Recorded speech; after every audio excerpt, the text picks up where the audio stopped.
मुखिया हैं और ये वोट मांगने कहीं नहीं जाते हैं, क्योंकि मैंने इनसे एक ही बात बोला था भैया, और कम से कम हर दिन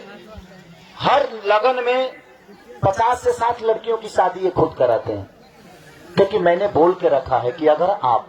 जिस दिन ये अच्छे कर्म हॉस्पिटल से लेकर पैरवी से लेकर डॉक्टर से लेकर दुनिया की गाड़ी से लेकर घोड़ा से लेकर जो भी चीजें होती है, मेरे कहने पे भैया हर वो चीज करते हैं,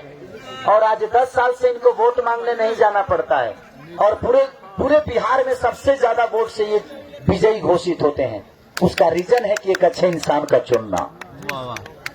खेसारी लाल यादव ऐसे लोगों के साथ नहीं है जिनका अस्तित्व गंदा है।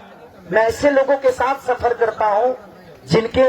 नजर में माँ बाप का सम्मान, वो हर पंचायत के लोग माँ बाप, अब तो लोग के पता ना हो, लोग जाति की बात करेला। हम अपना गांव में 5 गो ट्रांसफार्मर खरीदनी और लगवा देनी,